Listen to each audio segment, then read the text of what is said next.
The Joe Rogan Experience. All these old boxers coming back. Evander What do you mean? Holyfield is coming back now, What? too. Yes. Have you seen the Mike Tyson He's video? like 65. Mike Tyson's coming back. What? Yes. You haven't seen? Dude. No. Okay. Go to Mike Tyson's page for his most recent video on his Instagram. Get ready for this. Oh, really? Get ready for this, because he looks fucking sensational. What is he, 55? 53. 53. I think. Yeah. I think he's a year older than I am. I'm 52.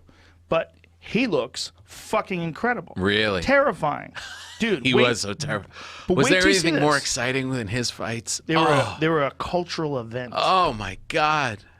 Yeah, I mean, so exciting. the only concern was that you were going to spend money and you weren't going to get it back. Look at this. Right. You needed volume so you can hear this too. Whoa. I mean, what in the fuck, dude? Oh, my God. Dude, he looks like old. I'm back. I'm back? You know what's really funny? Oh, my He God. said on the podcast when he was in here, he said he didn't want to work out again because his ego would get fired up again. Uh-huh. And he's actually said that in his post that my ego had been reignited. Does that mean his Yeah. rage? No, see if you can find it. That his ego would be... There's he said Because he's like being zen and doesn't want to... yeah, he gave a statement about it saying that like his ego has been reignited. Good for him. Yeah. Oh, Good for us. He said something about how the gods of war have brought him out again. It was like really heavy duty Jeez. shit. I think it's real recent. Like, Wow. see if you can find the quote. But it was like, oh my god. When you were with those him- gods of war have reignited my ego, Oh, my God. and I'm ready to go again. Yeah. Jeez. He's gonna fight. How do you think he'd fare against a I think 28-year-old? I don't know. It depends on the 28-year-old, but I think that you for sure need a guy who's really good at fighting to keep him off you. Yeah. Even if you're in your 20s. Right. Here, Mike Tyson explains his desire to fight again. I feel unstoppable now. The gods of war have reawakened me. And he said something about his ego firing up. See if you can find that quote. was that was so one of the things deadly. that he actually talked about in the podcast. The gods of war have awakened me. They've reignited my ego and want me to go to war again. Holy shit, that's so terrifying. That's so terrifying. Oh, that's Here's great. the thing, man. If they don't drug test him, Uh-huh. if they don't test him for hormones, Yeah. things are way different. The What do you mean? Because if he takes hormones, if he's taking Right. testosterone and growth hormone, thyroid hormone, all the things that people do when they take hormone replacement Right. therapy, your body functions way better at a way later age. Ah. It's different. It's Right. very different. So if we're talking about like being a 53-year-old man in 1985, there's no chance. Right. Everybody fell apart. Like you'd have Yeah. to like be a really, really, really rare person who doesn't take hormones and can perform like a 30-year-old when you're Right. in your 50s. But when you're on hormones, you can kind of do it. Can you... There's like a guy. There's a few guys that were in the UFC. One of the bigger examples is Vitor Belfort. Vitor Belfort, who's a phenomenal fighter, a real legend. He was in the first. He won the first tournament that I ever worked on. That was at UFC 12 in 1997. So he was 19 years old back then. Okay. And then when he was in his late 30s, he had a giant resurgence. And it was when they made testosterone replacement therapy legal for fighters. Ah. Yeah. So there was a bunch of fighters that got on these testosterone replacement therapy exemptions, and they're taking testosterone, but they had an old man's brain, but their body Right. moved like a younger man. So it's basically they had all of the experience of a lifetime of fighting, but Right. because of the hormones, their body actually performed like someone way younger than them. Like how much younger do you think? I don't know. It depends on the body. Depends on what kind of damage you're dealing with. Right. Like what's wrong with you. Yeah. Whether or not it can bring you back 10 years or 5 years or who knows. But Yeah. with these fighters, the thing is they were never really out of shape. And Right. some of them, there's quite a few of them, in fact, and I'm not going to name any names, but some of them needed those hormones because they had done steroids.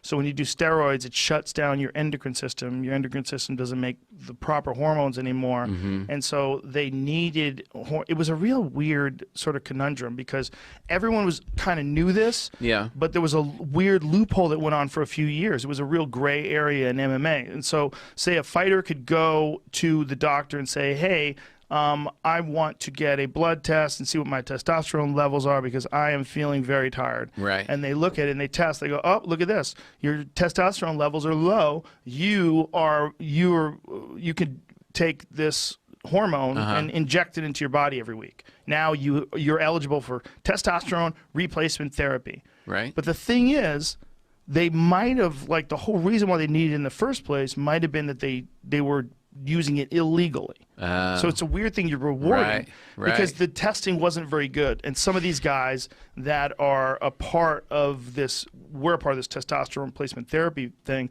they were ones that were kind of accused of possibly using performance-enhancing drugs in the past. So then they get to use them legally. And Vitor, dude, I'm telling you, everyone in the MMA community would talk about TRT Vitor. Because TRT Vitor was a guy who was in his 30s. He'd been fighting a long fucking time. But all of a sudden, he was moving like a demon again. And just smashing people. You ever see him fight? No.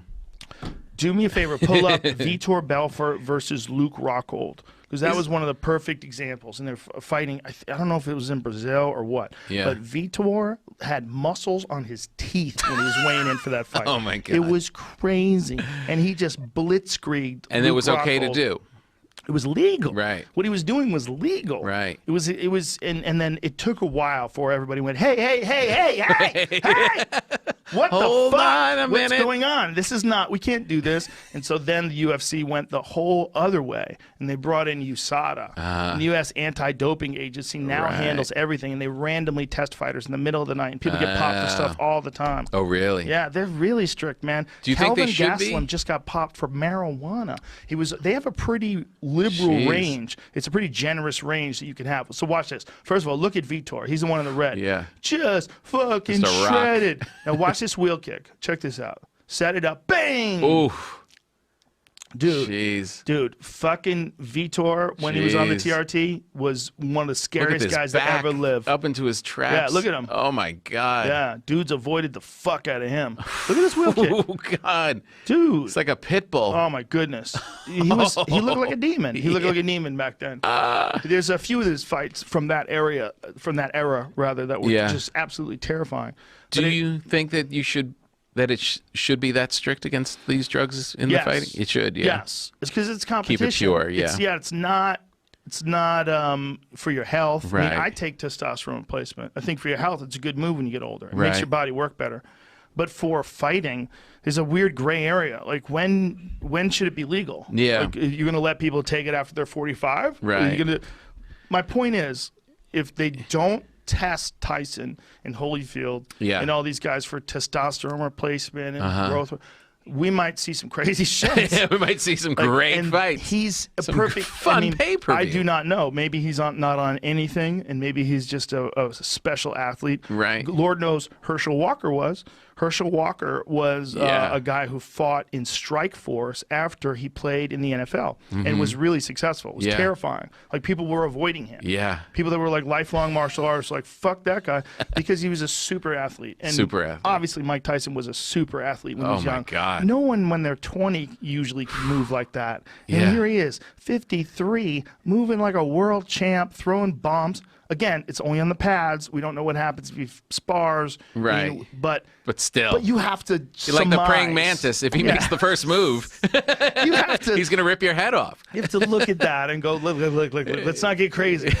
Look how fast he's going. I know. Look how scary he is. That's what makes us think of Mike Tyson when he was in his prime. Oh, when he'd come out, no socks. Oh, my God. Just those leathers. Dude, my favorite ever was the Marvis Frazier fight because it was really like an execution. It was Marvis Frazier also was like a really good fighter and was Joe Frazier's son.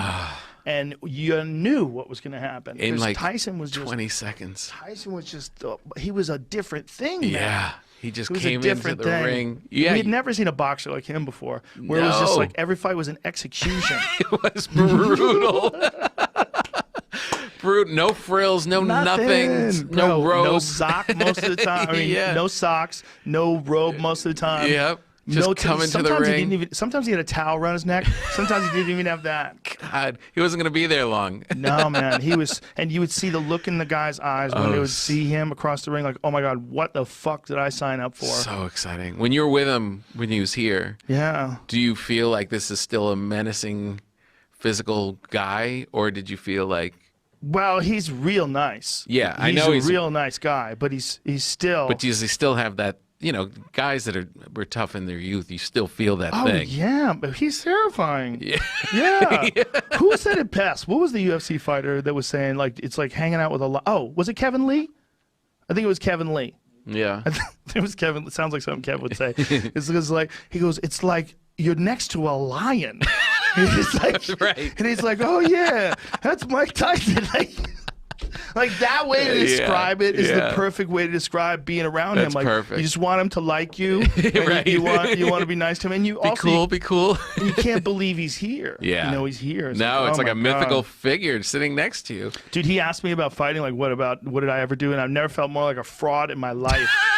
Just The telling him worst. about the stupid shit that I've done. I did a little taekwondo tournaments and Yeah. had a couple kickboxing fights. Like, felt like such a bitch. I could feel it. Yeah, I could the feel worst. it in the air. That's Like, the worst. He's a cultural icon. Yeah. If you stop and think about it, like from our generation, like No. to be around him is like, what? Are you a real thing? You're right here. It's like being with Thor or Zeus.